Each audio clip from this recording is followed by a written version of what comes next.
খাদিজা বলেন আমি লক্ষ্য করে দেখলাম নবীজি শুয়ে আছেন, নবীর মাথার দুই পাশের বাবা দুটো জঙ্গলি সাপ, বড় সাপ বাপজি, মাথাটা বাপজি উঁচু করে দাঁড়িয়ে আছে। খাদিজা মনে মনে চিন্তা করলো সর্বনাশ, ওই ছেলেটাকে যদি দংশন করে দেয়, সাপে যদি কামড়িয়ে দেয় আর সে যদি মারা যায়, আমি আবু তলেবের কাছে আমি জবাব দিতে পারবো না। হযরতে খাদিজা ডাক দিয়ে তার কয়েকটা গোলামকে ডেকে বলল তাড়াতাড়ি যাও, ওই সাপ দুটোকে মেরে দাও, তাড়িয়ে দাও। যাহাতে বাবা খাদিজার গোলাম দুটো বাপজি না কয়েকটা গোলাম লাঠি নিয়ে দৌড়াতে শুরু করলো। আল্লাহর নবীর কাছে গিয়ে যায়, নবীর কাছে গিয়ে দৌড়ে গিয়ে বাপজি তারা দেখলো ওই দুটো সাপ আর দেখতে পাওয়া যায় না। বলুন সুবহানাল্লাহ। নবীর গায়ে হাত দিয়ে বলেন এই ভাই, এই তুমি শুয়ে আছো, তোমার মাথার পাশে দুটো সাপ দেখলাম, কই? নবী বলছেন আমি জানি না, আমি বলতে পারবো না, আমি তো ঘুমিয়েছিলাম। রাসূলকে খাদিজার কাছে নিয়ে গেলেন। খাদিজা আপনার আমার মা বোনের মতো অশিক্ষিতা নারী ছিলেন না, তিনি শিক্ষিতা নারী ছিলেন। সেই সময় তাওরাত, জবুর, ইনজিল তিনি পড়েছিলেন। কে বলেছেন তার একটা চাচাতো ভাই ওয়ারকা বিন নাফিল বলে নাম ছিল, তার কাছে বাপজি এই কিতাবগুলো বাপজি পড়েছিলেন। তাতে আখিরি জামানার বিশ্ব নবীর চরিত্র কিছুটা দেওয়া ছিল, সেগুলো বাপজি শুনেছিলেন, পড়েছিলেন। খাদিজা চিন্তা করলো আমি নিজ চোখে দেখলাম বড় বড় সাপ, আবার লোক পাঠালাম মারার জন্য, আর সাপগুলো তা আর দেখতে পাইনি। এই ছেলে যদি প্রকৃতি রাসূলুল্লাহ হয়, নবী যদি হয়, তাহলে একে ছাগল চারানো, ওকে দিয়ে এটা আমার বেয়াদবি হবে। তার রাসূলকে বলল আগামী কাল থেকে আর ছাগল চড়াতে হবে না তোমাকে। বলল হে মোহাম্মদ ভাই, তোমার কি ব্যবসার কোনো অভিজ্ঞতা আছে? নবী বললেন আমি পূর্ণাঙ্গ ব্যবসা সামলাইনি, কিন্তু আমার চাচা আবু তালিব ব্যবসা করতেন, তার সাথে আমি বেশ কিছুদিন ঘুরে আমি এটাটুক অভিজ্ঞতা অর্জন করেছি। বলে আগামী কালকে তুমি চলে যাও ব্যবসা করতে, 15 দিনকার মতো। রাসূলকে মাল দিয়ে দিল, নবীকে দাঁড় করে দিয়ে হযরতে খাদিজা গোপনে বাপজি তার দুটো চাচাতো ভাইকে ডাকলো। একজনের নাম ছিল বাপজি আপনার উরাইকা, দ্বিতীয় আর একটা তার চাচাতো ভাইয়ের নাম ছিল বাপজি আপনার মুমাইয়াজা। এই উরাইকার মুমাইয়াজাকে ডেকে বলল এই ভাই শুনে নাও, মুহাম্মদ সাল্লাল্লাহু আলাইহি ওয়াসাল্লামকে ওই আব্দুল্লাহর সন্তান, সে বাপ হারা মা হারা, তাকে আমি ব্যবসায় পাঠাচ্ছি, শুনে নাও তার ব্যবসা কিভাবে করবে, এসব খোঁজ তোমাদেরকে লাগবে না, তোমরা শুধু তার চরিত্র দেখে একটু ফলো করবা। 15 দিন পর এসে গোপনে তোমরা বলবা, কিন্তু বুঝতে যেন না পারে যে তোমার দুজনকে আমি তার চরিত্র ফলো করার জন্য পাঠিয়েছি। বলে চিন্তা নাই, আমরা এমন ভাবে তার লক্ষ্য রাখবো সে জানতে পারবে না। মাইসারা মুমাইয়াজা বলে আমরা খাদিজার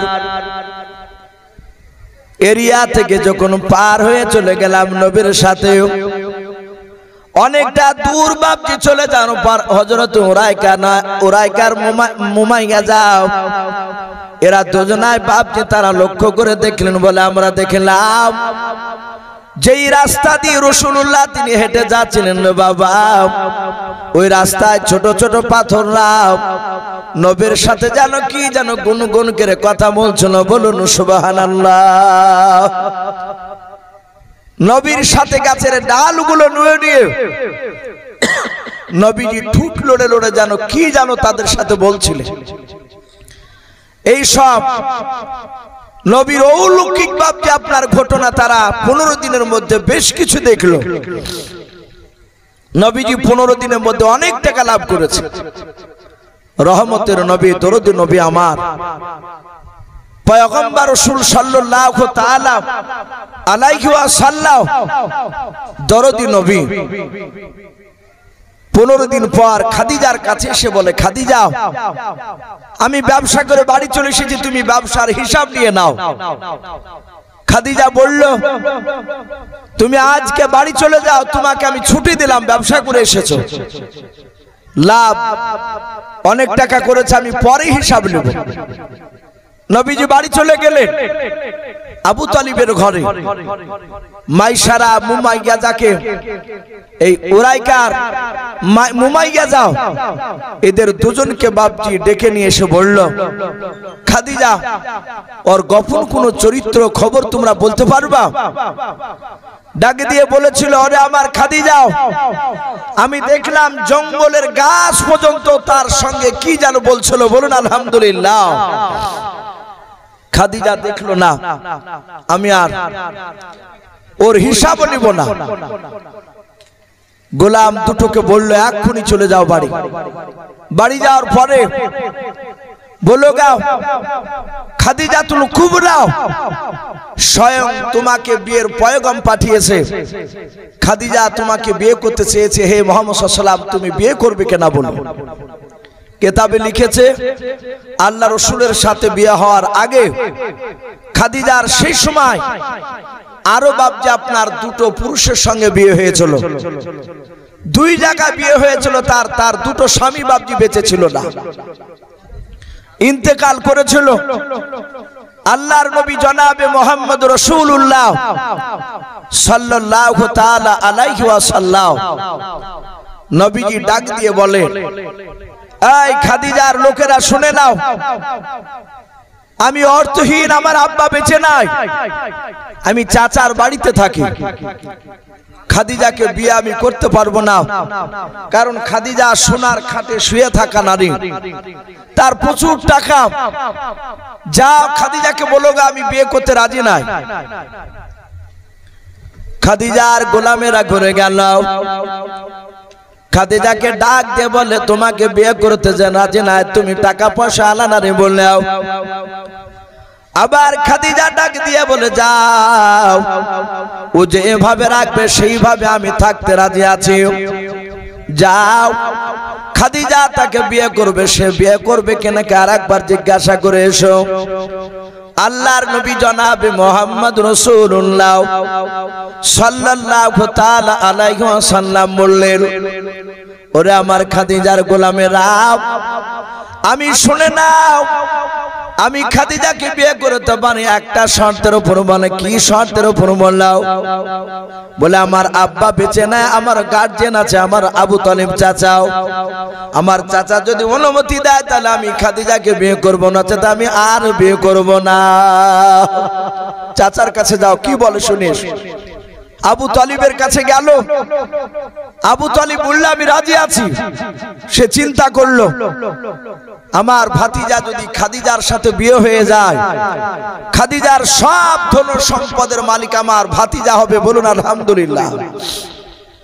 আর ভাতিজা যদি মালিক হয়ে যায় তাহলে আমাদেরকে আর বাইরে সিরিয়ায়, বসরায়, সামদেশে আর ব্যবসা করতে যাওয়া লাগবে না। আমার ভাতিজার ব্যবসাকে দেখাশোনা করার দায়িত্ব আমাকে দিবে, আমি ম্যানেজার হয়ে যাব, আমরা বসে বসে খাবো।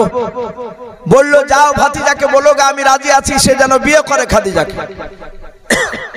রসুলকে এসে বলা হলো, রসুল বললে আমার চাচাকে ডেকে নিয়ে এসো। আবু তালিব চলে আসলেন। নবীজি বললেন, ওগো চাচা আপনি রাজি আছেন? বলে হ্যাঁ।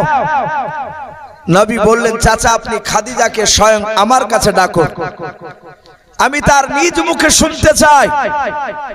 খাদিজা তার কয়েকটা বান্ধবীকে সাথে করে নিয়ে, তার দাসীকে ডেকে নিয়ে, সাথে করে নিয়ে বাপজি রাসূলুল্লাহ দরবারে পৌঁছালে। নবী আমার ছোট্ট একটা কুটুরিতে শুয়ে আছে, যেই ঘরে শুয়ে আছে একটা পাটির উপরে। নবীর মাথায় বালিশ দেওয়ার মতো বাপজি জিনিস ছিল না সে সময়। ছিড়া পাটিতে নবী আমার শুয়ে আছে। খাজুর গাছের পাতার ডাল দিয়ে বাপজি ঘরটা ছাউনি ছিল।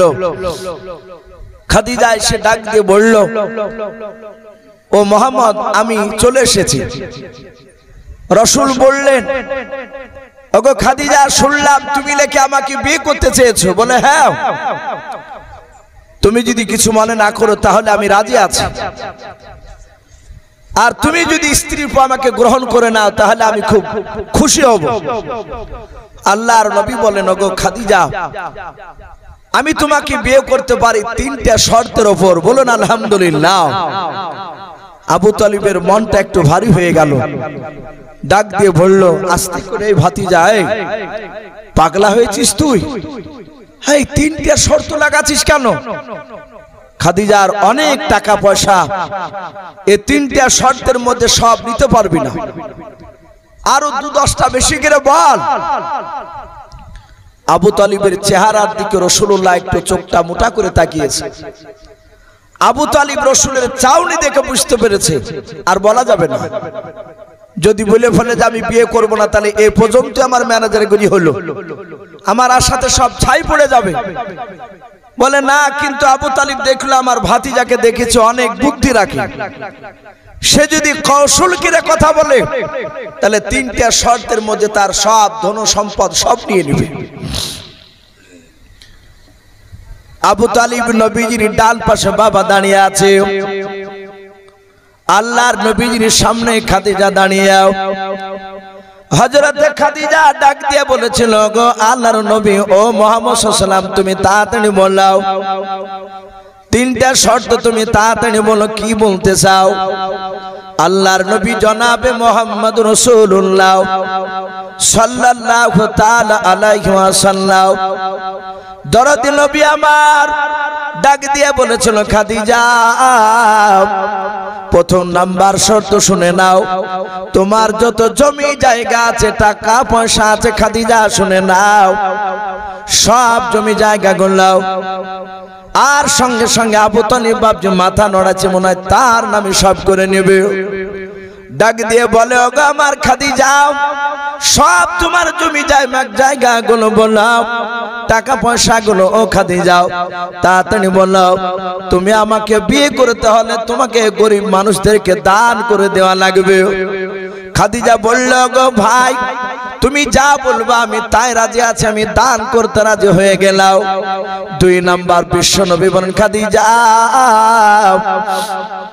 শুনে নাও, তোমার যত বিল্ডিং দেখতে পাচ্ছি, বলে হ্যাঁ, ও খাদিজা, সব ব্যবসার টাকাগুলো সব গরিবদের মধ্যে বিলিয়ে দেওয়া লাগবে, রাজি আছে? বলে রাজি আছে। 3 নাম্বার নাই। আল্লাহর নবী যখন 2 নাম্বার বাবজি কথা বলেছেন, আবু তালিব দেখলাম এক এক করে তার দিকে না নিয়ে সব গরিবদেরকে দান করা কথা বলছে, শর্ত লাগাচ্ছে। আবু তালিব বলে, ভাতিজা, এ বিয়েতে আমি ভালো মন্দ তো নাই, আমি নাই। আল্লাহর নবী বলে, চাচা চুপ করে দাঁড়ান। বিশ্ব নবী বলেন, খাদিজা 3 নাম্বার শর্ত শুনে না, বলে তাড়াতাড়ি বলো। খাদিজাকে ডাক দিয়ে বলে, খাদিজা রে, আমাকে 3 নাম্বার শর্ত স্বামী রূপে যদি পেতে চাও, ও খাদিজা, তুমি ঘরের দিকে তুমি তাকাও, আমার ঘরে কি দেখতে পাচ্ছ বললাও। খাদিজা বেশ কিছুক্ষণ ধরে ঘরের ভিতরটা দেখার পর ডাক দিয়ে বলো, গো ভাই মুহাম্মদ, তোমার ঘরের ভেতরে খাজুরের পাতা ছাড়া আর কিছু দেখতে পাই না। আল্লাহর নবী বলেন, ওরে খাদিজা, আরেকবার তুমি তাকে দেখো, আর একবার তাকে বলো, খাজুরের পাতা দেখতে পাচ্ছি। বলে, আর কি দেখতে পাচ্ছ? বলো, ওই খাজুরের পাতা আর পাটি দেখতে পাচ্ছি। আল্লাহর নবী বলেন, খাদিজা, আমি এমন ঘরে জন্ম নিয়েছিলাম, আমার মার পেটে থাকা অবস্থায় 6 মাসের যখন আমি বাচ্চা ছিলাম মার পেটে, ওই সময় আমার আব্বা যেন সিরিয়ায় ব্যবসা করতে গিয়ে ইন্তেকাল করেছিলেন। ওরে আমার খাদিজা, আমার যখন 6 বছর যখন বয়স হলো, দুনিয়াতে জন্ম নেওয়ার পর 6 বছর বয়সে আমার জন্ম দক্ষিণ মা নানার দেশ থেকে বাড়ি ফেরার সময় আর বাড়ি ফিরে নাই, মাকামে আব্বা ইন্তেকাল করে গিয়েছে। ওরে আমার খাদিজা, আমার আব্বা মা একটা টাকাও কোথাও রেখে যেতে পারে না। আমি গরিব মানুষ খাদিজা, আমাকে যদি তুমি বিয়ে করতে হয়, শুনে নাও 3 নাম্বার শর্ত, তুমি আমাকে বিয়ে করলে, বিয়ে করার পর হয়তো শুনে না কোনো সময় একদিন, দুদিন, 4 দিন, 5 দিন, 6 দিন পর্যন্ত শুনে নাও, হয়তো তোমার কাছে হয়তো আমি খাবার জোগাড় করতে পারবো না। ওরে খাদিজা, তোমার কাছে খাবার জোগাড় করে না দিতে পারলে তোমার যেন উহু শব্দটা যেন আমি পয়গম্বর, আমি আব্দুল্লাহর সন্তান মুহাম্মদ সাল্লাল্লাহু আলাইহি ওয়াসাল্লাম যেন কানে আওয়াজটা যেন শুনতে না পায়। বলুন সুবহানাল্লাহ। হযরত খাদিজাতুল কুবরা রাদিয়াল্লাহু তাআলা আনহা, উনি তো বাপজি বিলাসিতা করার জন্য রাসূলকে বিয়ে করতে চাইনি। উনি রাসূলুল্লাহর বাপজি কয়েকটা নবুয়াতের বাপজি তিনি আপনার আলামত দেখতে পেয়েছিলেন। তাই মনে মনে ভাবলেন ইনি যদি আখিরি জামানার সত্যিকারের যদি নবী হয়ে যায়, আর এই নবীকে যদি আমি স্বামী রূপে যদি পাই, কিয়ামতের ময়দানে যেদিন কোটি কোটি মানুষের সমাগম হবে, সেই দিন যদি আল্লাহ বলে ওরে খাদিজা তুমি দুনিয়ার বুকে এমন কি কাজ করে এসেছো বলো, সেদিন খাদিজা বলেন আমি মাথাটা উঁচু করে গর্ব করে বলবো আল্লাহ এমন কিছু করতে পারি নাই, কিন্তু তোমার বিশ্ব প্যারা হাবিবি জনাবি মুহাম্মদ রাসূলুল্লাহ সাল্লাল্লাহু তাআলা আলাইহি ওয়াসাল্লামের অন্তঃগিনী বিবি হয়ে আসতে পেরেছে। বলুন সুবহানাল্লাহ। আল্লাহ রাসূলের এই কথাটা খাদিজা শোনার পর ডাক দিয়ে বলেছিল, গো আমার ভাই মুহাম্মদ, তুমি চিন্তা করবা না, 5 দিন 6 দিন কেন শুনে না, তুমি আমাকে বিয়ে করার পর থেকে নিও, আমার ইন্তেকাল করা পর্যন্ত শুনে নাও, একটা দিনও যদি এক লুকমা যদি তুমি আমাকে ম্যানেজ করে না দিতে পারো খাবার, ওরে আমার ভাই মুহাম্মদ, আমি খাদিজা তবু তোমার কাছে শুনে নাও, আমি উহু শব্দ তোমার কানে পৌঁছাতে দেব না। বলুন সুবহানাল্লাহ। খাদিজাতুল কুবরার এই ব্যবহার দেখে আমার বিশ্ব নবীজি বাপজি খুশি হয়ে গেলেন। বাপজি আমরা একজন দুজন করে চলে যাচ্ছি, আমরা যাব না বাপ, আর কিছুক্ষণ বেশি কয়েক মিনিট, রাত্রি প্রায় 11টা বাজতে চলল, আমার আলোচনা প্রায় বাপজি পাক্কা 2 ঘন্টা বাপজি হয়ে গেল। আর কিছুক্ষণ বসে বাপজি ইনশাআল্লাহ আমরা সকলেই দোয়ার আশা নিয়ে এখানে বসেছি। সারা পৃথিবীর শ্রেষ্ঠ নবী জনাবে মুহাম্মদ রাসূলুল্লাহ সাল্লাল্লাহু তাআলা আলাইহি ওয়াসাল্লাম, আমরা সকলেই জানি নবীর প্রথম স্ত্রী ছিল খাদিজাতুল কুবরা, রহমতের নবী, দরদি নবী। খাদিজাকে নিয়ে বাপজি ঘর সংসার শুরু করে দিলেন। খাদিজার ধন সম্পদ সব গরিব মানুষের কাছে বিলিয়ে দেয়। আস্তে আস্তে বিলাতে বিলাতে সব বিলিয়ে দিয়েছিলেন। খাদিজার সম্পদের মধ্যে থেকে শুধু তার কাছে একটা চাদর ছিল, যে চাদরটা রাসূলুল্লাহকে যেদিন বাপজি আমার রাসূলুল্লাহ গারে হীরা থেকে 40 বছর বয়সে নবীর উপরে যেদিন কোরআন নাজিল হয়েছিল, নবী চরম বাপজি শরীর যখন প্রচন্ড জ্বর এসেছিল, শরীর কাঁপছিল, নবী বাড়িতে এসে বলেছিলেন, ওগো খাদিজা জাম্বিলুনি জাম্বিলুনি, ওগো খাদিজা তুমি তোমার চাদর দিয়ে আমাকে জড়িয়ে দাও, প্রচন্ড আমার শরীরে জ্বর। খাদিজা সব কথা বললেন। এত জ্বর কেন? এর আগে তো আপনি গাড়ি হীরা থেকে এসেছেন, এভাবে তো আপনি ভয়ে থরথর করে কাঁপছিলেন না, আর জ্বর এসেছে কথা বলেন নাই।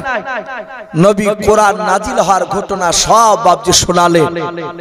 খাদিজাতুল কুবরা রাসূলুল্লাহর বাপজি কথাগুলো শোনার পর উনি বুঝতে পারলেন ইনি আখির জামানার পয়গম্বর, এ প্রকাশ হয়ে গিয়েছে, কোরআন নাজিল হয়ে গিয়েছে। সঙ্গে সঙ্গে নবী বলেন, ওগো খাদিজা তোমার কি মনে হয়? খাদিজা সাথে হাতে তার বাড়ির পাশে একটা ইহুদির আলেম ছিল, তার কাছে গিয়ে বিষয়টা আলোচনা করলো। সে বলল, খাদিজা রে, তোমার স্বামী নবী রাসূল হয়ে গিয়েছে, তুমি বড় ভাগ্যবতী রমণী। খাদিজা ছুটে এসে বললে, আপনি তো নবী, আপনি তো রাসূল। রাসূল কাঁদেন আর বলেন, খাদিজা রে, মক্কার লোকেরা আমাকে কারা নবী বলে মানবে? সঙ্গে সঙ্গে খাদিজার অর্ধাঙ্গিনী বিবি রসুলের হাত দুখানা ধরে বলেছিল, ওগো আমার রসুল পয়গম্বর স্বামী, আপনি চিন্তিত হবেন না, আমি খাদিজা আপনার বিবি সর্বপ্রথম আপনাকে নবী রসুল বলে আমি দাবি করে নিলাম। জোরে বলুন সুবহানাল্লাহ। সাথে হাতে খাদিজা কলেমা পড়ে নিয়েছিলেন। বাপজি আমার বলার উদ্দেশ্যে, সেই নবী এই রবিউল আউয়াল মাসে, এটা আরবিতে বাপজি আজকে এই সারা দিন ছিল বাপজি 13 তারিখ। গতকালকে আমি ছিলাম হাতিনগর। 12 তারিখ তারা দিনের বেলাতে বাপজি প্রোগ্রাম শুরু করেছিল। মাগরিবের পর গত রাত্রিতে বাপজি 12 তারিখ হয়ে গিয়েছে। আজ সারা দিন বাপজি 12 ছিল। মাগরিবের পর আরবিতে 13 তারিখ আজকে দিন। আজকে রাত্রিটা 13 তারিখ, 13 রবিউল আউয়াল। আমার বিশ্বনবী এই পবিত্র মাসে রবিউল আউয়াল মাসে আমরা অনেকে বাপজি 12 তারিখ বলি, কিন্তু ইসলামের ইতিহাস নবীর জীবনে বাপজি পড়তে গেলে দেখা যাচ্ছে রবিউল আউয়াল মাসে নবী জন্ম নিয়েছে। কিন্তু কয়েকটা রাবী 4 জন 4 রকমের কথা বলেছে। একজন বলছেন রবিউল আউয়াল মাসে 6 তারিখে জন্ম নিয়েছেন নবী। আর একজন রাবী বলে যে নবী 11 তারিখে জন্ম নিয়েছে। আর একজন রাবী বলে নবী 12 তারিখে নিয়েছে। আর একজন রাবী বলে রবিউল আউয়াল মাসে 17 তারিখে জন্ম নিয়েছে। কিন্তু বাবা আমরা বেশিরভাগ বাপজি 12 তারিখটা কি বাপজি আমরা মানুষের মুখে শুনতে পাই। প্রতিটা বাপজি ভাইকে বলবো, রাসূল দুনিয়ার বুকে 12 এই রবিউল আউয়াল মাসে, এই রবিউল আউয়াল মাসে এসে হয় 6 তারিখ, 11 তারিখ, 12 তারিখ কিংবা 17 তারিখ, এই 4টা তারিখের মধ্যে যে কোনো তারিখে হোক না কেন, আমার রাসূল আসার পর বাপজি আমরা দামি উম্মত হতে পেরেছি। বলুন আলহামদুলিল্লাহ। আমরা দামি উম্মত হতে পেরেছি। আমরা যদি আদম নবীর উম্মত হতাম আজকের মতো এত দামি হতে পারতাম না। মুসা নবীর উম্মত হলে আজকের নবীর উম্মতের মতো দামি হতে পারতাম না। কিয়ামতের ময়দানে সব নবীর জান্নাতি উম্মতকে নিয়ে তারা দাঁড়িয়ে থাকবে, জান্নাতে যেতে পারবে না। সব নবীর উম্মতরা বলবে, যারা জান্নাতি তারা বলবে নবী নিয়ে চলো। বলে যেতে যাওয়া যাবে না। বলে কেন? বলে সার্টিফিকেট দিয়েছে তো জান্নাতে। বলে এখনো যেতে পারবো না। ওই দেখো আখিরি জামানার পয়গম্বর রাসূল সাল্লাল্লাহু তাআলা আলাইহি ওয়াসাল্লাম ওই নবীর উম্মতকে নিয়ে যতক্ষণ পর্যন্ত আগে জান্নাতে না যাবে, তার আগে আদম নবী থেকে নিয়ে ঈসা রুহুল্লাহ আলাইহিমুস সালাম পর্যন্ত হাজার হাজার যত নবী রাসূল আল্লাহ পাঠিয়েছেন, সব নবী রাসূল তার উম্মতরা কেউ জান্নাতে আগে যেতে পারবে না। বলুন আলহামদুলিল্লাহ। আমরা এত দামি উম্মাহ। তাই প্রতিটা বাপজি ভাইদেরকে বলবো, বাপ রাসূলের বাপজি কথা আলোচনা করা, নবীর ঘটনাগুলো বাপজি শোনা, এটাই বড় কথা নয়।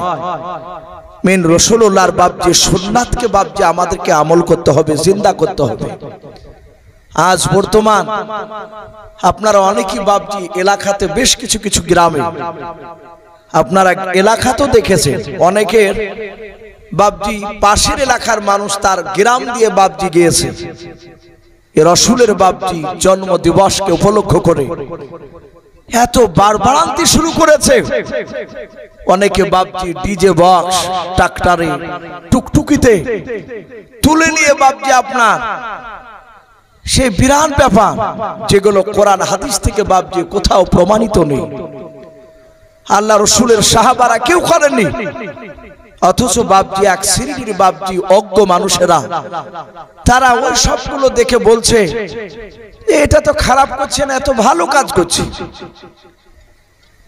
তাই প্রতিটা বাপজি ভাইকে বলবো, ওটা শরীয়তে বাপজি হুকুম দেয়নি। হুকুম দিয়েছে যে এটা করতে পারেন যে নবীকে পেয়েছি এই মাসে, তারপর আমরা দামি হতে পেরেছি, অন্ধকারে ছিলাম, দামি উম্মত হতে পেরেছি। এই মাসে বাপজি রাসূলুল্লাহ এই জন্ম তারিখে যে আপনার সেই দিন হোক, তার আগা দিন হোক, তার পরের দিন হোক, বেশি বেশি করে দুরূদ শরীফ পড়ে, নামাজ পড়ে, ওই দিনে খুশি করে রোজা রাখতে পারে, এসবগুলো বাপজি নিষেধ নয়, এগুলো ভালো। অথচ দেখা যাচ্ছে জীবনে বাপজি সে বছর কার 2 ঈদ ছাড়া পড়ে না, ঈদ ছাড়া পড়ি না, জুম্মা যায় না, 5 ওয়াক্ত যায় না। আবার কি বলছে জানেন, সে পাড়ায় পাড়ায় মেয়ে ছেলের কাছে বাপজি টাকা আদায় করেছে, চাল আদায় করেছে, করে বিরাট বাপজি আপনার সেই খিচুড়ি রান্না। বাধা দিতে যাচ্ছে আমরা, তো বলছে শুনবো না মৌলানা সাহেব, আমি বেঁচে থাকা পর্যন্ত কাজ করবো, আজ 5 বছর থেকে করে আসছি, আগামী দিন আর বাদ দিব না। অথচ সে বছর কার 2 ঈদ ছাড়া পড়ে না। এই কথাগুলো আশা করি সে বুঝতে পারবে, হয়তো এই ইউটিউব হচ্ছে বাপজি, কথাগুলো হয়তো শুনে বুঝতে পারবে যে কথা ইস্যু হিসেবে আমাকে বলছে। তাই প্রতিটা বাপজি ভাইকে বলবো, এই সব দিকে বাপজি সমর্থ ওইগুলা করা যাবে না। আবার দেখছি অনেক লোক মা বোনেরা খিচুড়িকে বাপজি এমন করে খাচ্ছে, আর পাশ থেকে দাঁড়িয়ে দাঁড়িয়ে বলছে বিড়িতে টান মারছে, বিড়ি কাপড়কে বান্না করে মেরেছে বাপজি, অপর হাতের উপর কাপড় তোলা। এই গল্প মিথ্যা নয়, গত 2 দিন আগেকার কথা বলছে। সে বিড়িতে টান মারছে আর বলছে যে আমি কষ্ট করে সব করবই, আর ওই মেয়া গান বাপজি এমন ভাবে খাচ্ছে, খিচুড়ি খাচ্ছে আর বলছে হ্যাঁ খুব ভালো কাজ করছো তো তুমি, খুব ভালো কাজ। ও জানতে পারছে যে আবার খাতে পাবো কলি, একদম বেপরদা হয় বাপজি খিচুড়ি, আর হালাল হারামের দিকে নাই মানুষ। এই খাবার খেতে পেয়ে বাপজি সব আখরাত ভুলে যাচ্ছে। তাই প্রতিটা বাপজি ভাইকে বলবো, বাপ শরিয়াত অনুযায়ী কাজগুলো বাপজি করব, কোরআন সুন্নাত মোতাবিক যে কাজগুলো বাপজি পাওয়া যাবে সেগুলো করব, যেগুলো কোরআন সুন্নাতে নাই সেগুলো আমরা করব না। বলুন ইনশাআল্লাহ, বলুন ইনশাআল্লাহ। অনেকে বাপজি রাত্রির বেলায় মোমবাতি জ্বালাচ্ছে, অনেকের বাড়িতে বাপজি জোনাকি যে ওই যে লাইটিং গুলো, মসজিদকে তো সাজালছি, বাড়িকেও সাজালছি। আপনি একটু ভগবান গোলা আখরিগঞ্জ এইসব এলাকায় একটু যাবেন, এইসব মাসে 12 তারিখের দিকে আশা করি কিছু কিছু গ্রামে আপনি দেখতে পাবেন। আমরা জালসায় যাই দেখতে পাই, মানুষ অন্ধের মতো বাপজি বিশ্বাস করে নিয়েছে। এসবগুলো বাপজি শরিয়াতে নেই, এগুলো বাপজি একদম বাড়ান্তি। এসবগুলো ইসলাম ছেলে খেলাম ইসলাম নয়, ইসলাম খুব সূক্ষ্ম জিনিস, খুব সূক্ষ্ম জিনিস। আপনারা সকলেই জানেন, হাদিস পড়তে গেলে বুখারী তিরমিজি নাসাই হযরত আবু হুরায়রা রাদিয়াল্লাহু তাআলা আনহুর নাম শুনতে পাওয়া যায় না বেশি? প্রতিটা উলামারা আবু হুরায়রার নাম করে, কিন্তু আবু বকর সিদ্দিক রাদিয়াল্লাহু তাআলা আনহুর নাম খুবই কম। এই তো আপনাদের নিজাম সাহেব আমার উস্তাদ, এদিন আমার এই পাশে বাম পাশে সুলেমান আমার বন্ধু, উনিও বসে আছেন, উনিও চন্দ্রহাটে পড়া। হযরতে আবু বকরের নাম হাদিসে খুবই কম, হাদিস বয়ান করা। উনি এই জন্য বাপজি বেশি হাদিস বাপজি বয়ান করেননি। নবীর মুখে শুনেছিলেন, আমার বিশ্ব নবী বলে, আমি যে কথাটা বলি নাই, আমি যে কথাটা আমি সেই কাজটা করিনি, কোন আমার উম্মাত যদি বলে, কি উম্মাতি মেয়ে ছিল যদি বলে, বেটা ছেলে কিংবা মেয়ে ছেলে যদি বলে যে এই কাজটা রাসূলুল্লাহ করেছে, আদৌ কিন্তু করেনি, নবী করেনি ওটা। এটা যদি কেউ নবী দিকে নিসবত করে, ফালিয়াতাবাওয়াহু মাকাদুহু মিনান নার, তার ঠিকানা জায়গা হচ্ছে বাপজি জাহান্নাম। হযরত আবু বকর হাওমা করে কাঁদতে লাগলে অনেক সাহাবারা বললেন, আপনি কেন হাদিসগুলো বয়ান করছেন না নবীর কাছে? আপনি তো সব সময় উঠা বসা করেছেন, ঘোরাফেরা করেছেন নবীর সাথে। উনি কাঁদছেন আর বলছেন, ভাই এমন কথা জিজ্ঞাসা করবা নবীর ব্যাপারে, সেটা হয়তো বলতে গিয়ে যদি একটু বাড়বাড়ান্তি হয়ে যায়, নবী যেটা হয়তো করেনি সেটা যদি একটু বলে ফেলে আমি, তাহলে আমার ঠিকানা জাহান্নামে হয়ে যাবে। এত ভয় করতে। তাই প্রতিটা বাপজি ভাইকে বলবো, বাপ ইসলাম খুব সূক্ষ্ম জিনিস। আমরা উলামাদের সাথে, একটু বড় বড় উলামাদের সাথে পরামর্শ নেব, একটু চিন্তা করবেন বাপ, একটু তাহলে বুঝতে পারবেন যে মানুষটা কেমন, ভালো না খারাপ।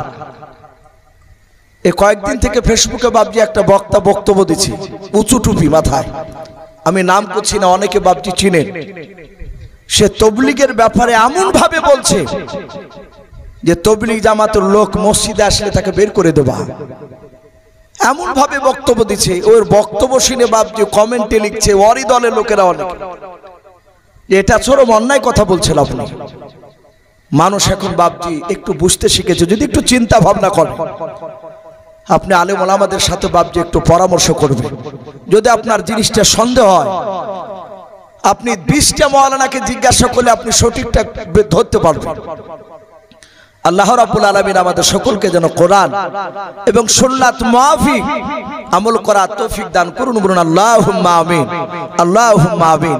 বাপজি রাসূলুল্লাহ বলেছেন, যারা নামাজ পড়ে যারা, নামাজ দেখলে আমার দিল ঠান্ডা হয়ে যায়, চোখ ঠান্ডা হয়ে যায়। নামাজ খুব গুরুত্বপূর্ণ বাপজি। আমরা ইচ্ছাকৃত নামাজ বাপজি আমরা ছাড়বো না, বলুন ইনশাআল্লাহ। আমরা তওবা করে নিব, নেয়ার পর আমরা নিয়াত করব আগামী কাল ফজর থেকে আমরা ইনশাআল্লাহ নামাজ পড়ব। বাপজি এই যে আমাদের হুজুর বললেন যে ওনার আব্বার আপন মামাতো ভাই নাকি মারা গেছে, বলেন হুজুর, তা উনি জালসার জন্য যায়নি। বাপজি আপনারা সকলেই চেনেন, আমার ওর দলের প্রচার করা এটা উদ্দেশ্য নয়। ওই যে টিএমসি দমকলের বিধায়ক জাফিকুল ইসলাম, অনেকে তো বাপজি শুনেছে দুনিয়ার বুক থেকে চলে গিয়েছে, এই দুনিয়া সব ছেড়ে দিয়ে চলে গেল।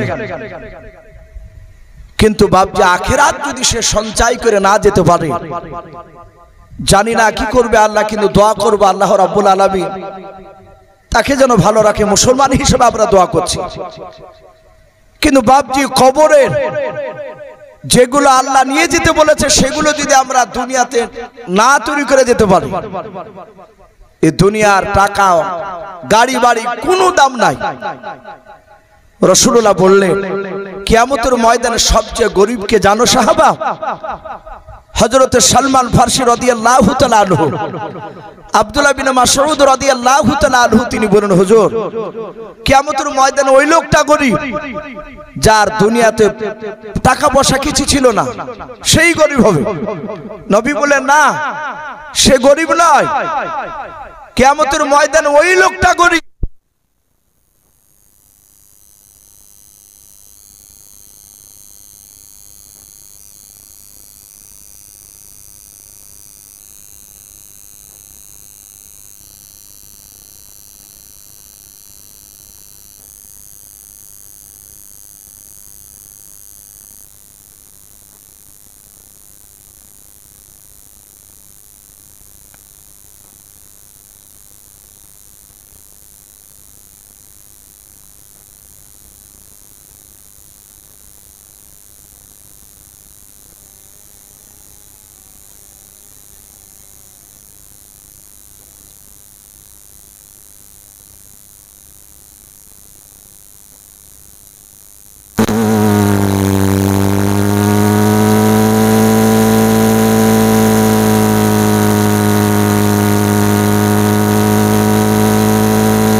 ভাই। আমি বলছিলাম আল্লাহ রাসূল বলেন, ওগো সাহাবা, ওরা গরিব নয়, গরিব ওই ব্যক্তি হবে তার দুনিয়াতে জীবিত অবস্থায়, বেঁচে থাকা অবস্থায় তার টাকা পয়সা, তার ঘর, কোনো কিছুর তার অভাব ছিল না, প্রচুর টাকার সে মালিক।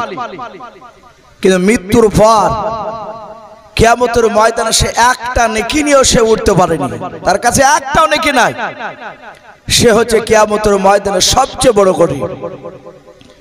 তাই প্রতিটা বাপজি ভাইদেরকে বলবো, আমরা দুনিয়ার বাপজি মহাব্বতে পড়ে দুনিয়ার পিছনে ছুটতে গিয়ে বাপজি আমরা একেবারে আখিরাতকে ভুলবো না, বলুন ইনশাআল্লাহ। দিন দুনিয়া দুটি করতে হবে, এটাই পরীক্ষা। ফেরেশতাদেরকে বাপজি তাদেরকে খাবার সঞ্চয় করার জন্য সে দায়িত্ব দেয়নি যে তোমাদেরকে খাবার খেতে হবে, খাবার সঞ্চয় করো, তা এ বলে না। ফেরেশতারা খাবার খায় না, মানুষদেরকে বাপজি দিয়েছে খাবার খেতে। এই জন্য বাপজি এই মানুষরা পৃথিবীর সব মাখলুকাতে চেয়ে এই মানুষরা তারা দামি, বলুন আলহামদুলিল্লাহ।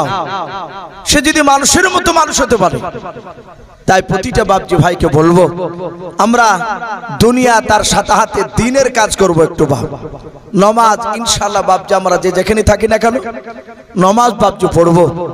কিয়ামতের আলামত বাপজি শুরু হয়ে গেছে। মানুষ হঠাৎ করে মারা যাচ্ছে, কার কখন মওত আসবে বাপজি কেউ বলতে পারবো না। একদম তাগড়া জোয়ান মানুষ বলছে মারা গিয়েছে গো অমুক লোক, বলে এত সম্ভব বিশ্বাস হচ্ছে না। পাশ থেকে বলছে ভাই বিশ্বাস কজলাকে করবি না। মানুষ এইভাবে বাপজি যে মানুষটা মরার কথা নয় অথচ মারা যাচ্ছে, এগুলো কিয়ামতের আলামত। আল্লাহ রাব্বুল আলামিন আমাদের সকলকে কোরআন এবং নবীর সুন্নাত অনুযায়ী আমল করার তৌফিক দান করুন। আল্লাহুম্মা আমিন, আল্লাহুম্মা আমিন। ভাই আমরা সকলে একবার দুরুদে ইব্রাহিম পড়ে নিই। আল্লাহুম্মা সাল্লি আলা মুহাম্মাদি ওয়া আলি মুহাম্মাদ কামা সাল্লাইতা আলা ইব্রাহিম ওয়া আলা আলি ইব্রাহিম ইন্নাকা হামিদুম মাজিদ। আল্লাহুম্মা বারিক আলা মুহাম্মাদি ওয়া আলি মুহাম্মাদ কামা বারাকতা আলা ইব্রাহিম ওয়া আলা আলি ইব্রাহিম ইন্নাকা হামিদুম মাজিদ সাল্লাল্লাহু তাআলা আলাইহি ওয়াসাল্লাম। বাপজি আমরা সকলে একবার ছোট একটা তওবা করে নিই। আস্তাগফিরুল্লাহ রাব্বি মিন কুল্লি যামবি ওয়া আতুবু ইলাইহি লা হাওলা ওয়ালা কুওয়াতা ইল্লা বিল্লাহি আলিয়্যিল আযীম। বাপজি এখনই দোয়া হবে। আসসালামু আলাইকুম ভাই, আলহামদুলিল্লাহ আপনাদের প্রচেষ্টায় এই সভা হয়েছিল, তার এখনই সমাপ্তি হলো। আমরা সকলেই এখানে এসেছি যে এরকমভাবে আবার প্রত্যেক বছর ন্যায় আমাদের যেন করতে পারি, তার যেন আল্লাহ তৌফিক দান করেন। বলুন আল্লাহুম্মা আমিন। ভাই কথা কিছুই না, আমাদের মাননীয় মৌলানা মোহাম্মদ ইউসুফ সাহেব যথেষ্ট সময় দিয়েছেন, যত সময় চেয়েছিলাম তার থেকেও বেশি দিয়েছেন। আল্লাহ তার প্রতিদান ওনাকে, ওনার পরিবারকে, ওনার বাচ্চাদের ইহজগৎ পরজগৎ যেন দান করেন। বলুন আল্লাহুম্মা আমিন। আমাদের সকলকেই যারা মেহনত করেছি, পরিশ্রম করেছি, সময় দিয়েছি, আল্লাহ যেন আমাদের সকলকে তার প্রতিদান দেন এবং সকলে বলি আল্লাহুম্মা আমিন। ভাই কদবানু বাবা একটা মহিলা মসজিদে 5,000 টাকা দান করেছেন, আর একজন ভাই এখানে এই সভার যে খরচা আছে তার জন্য 500 টাকা দিয়েছে, দোয়া করতে বলেছে।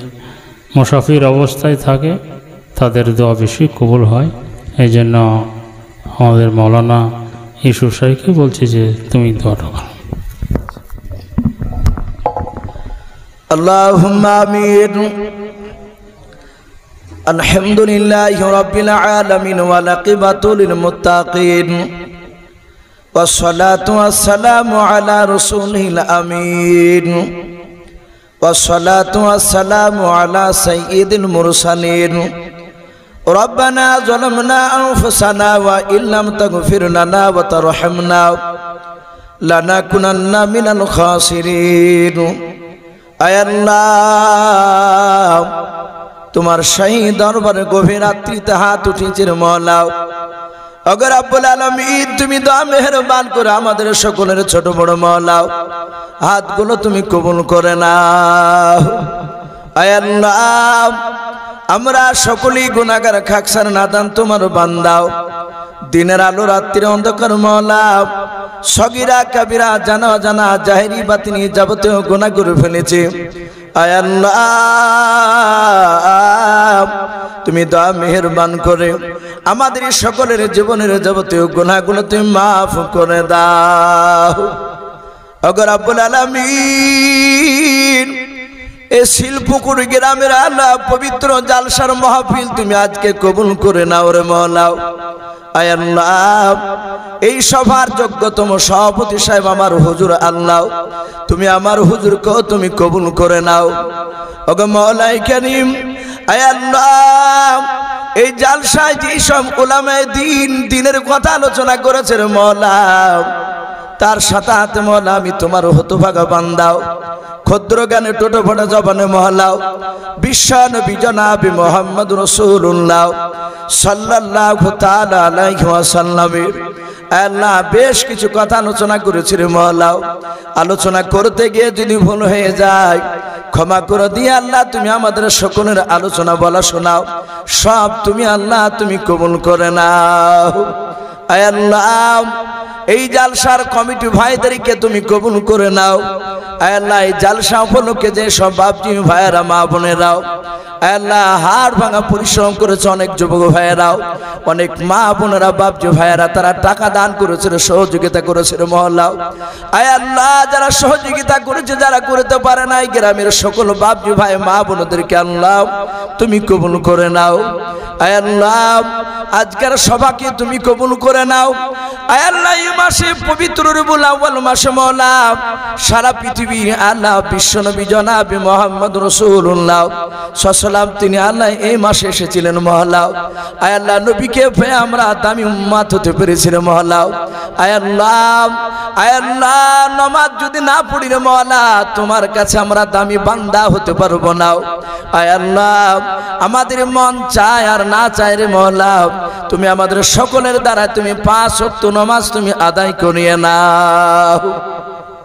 আয় আল্লাহ জালসার বদৌলতের মওলা আয় আল্লাহ গ্রাম থেকে যত মাইয়াত কবরবাসী হয়ে গিয়েছে মওলা সকল কবরবাসীর কবরের আযাবগুলো তুমি মাফ করে দাও। আয় আল্লাহ গ্রামে তুমি রহমত বর্ষণ করো। আয় আল্লাহ গ্রাম থেকে আসমানি বালা জমিন বালা তুমি দূর করে দাও। আয় আল্লাহ খাস করে আমার হুজুর যে মসজিদে আল্লাহ গ্রামে বড় মসজিদে নামাজ পড়ায় রে মহল্লা তুমি মসজিদকে কবুল করে নাও। আল্লাহ গ্রামের মসজিদের যজ্ঞ হুজুর বলে আল্লাহ ইমাম হিসেবে তুমি কবুল করে নাও। আয় আল্লাহ রব্বুল আলামিন দেখো তোমার বান্দারা আমিন আমিন করেছে, বান্দিরা আমিন আমিন করেছে রে মহল্লা। আল্লাহ যে সব বাপজি ভাই মা বোনেরা এখন হাত উঠিয়ে আমিন আমিন করেছে রে মহল্লা। আল্লাহ যাদের আব্বা নাই মা নাই, যাদের বাপ মা নাই মওলা তুমি তাদের বাপ মার কবরের আযাবগুলো তুমি মাফ করে দাও।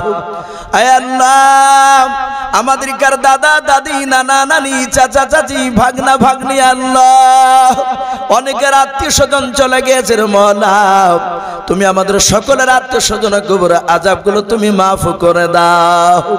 আয় আল্লাহ বাপজি ভাইয়েরা আমিন আমিন করেছে রে মওলা সকল বাপজি ভাইয়ের ঈমানটা হযরত আবু বকর সিদ্দিক রাদিয়াল্লাহু তাআলা আনহুর মতো ঈমান বানিয়ে দাও। আয় আল্লাহ আমার মা বোনেরা পর্দার আড়াল থেকে তারা আমিন আমিন করতেছে রে মওলা তুমি আমার সকল মা বোনের ঈমানটা হযরত মা ফাতেমা জোহরা রাদিয়াল্লাহু তাআলা আনহার মতো ঈমান তুমি বানিয়ে দাও। আয় আল্লাহ এই দোয়াটুকু নবীর ওসিলা করে বলে কবুল করে নাও।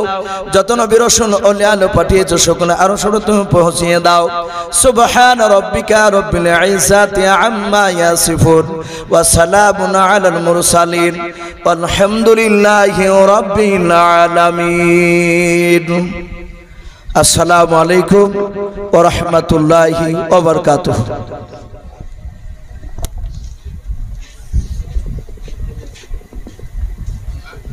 জাযাকাল্লাহ। চলো খাইনি টাইম হয়ে গেল, খাই যাবো তো ঘরে।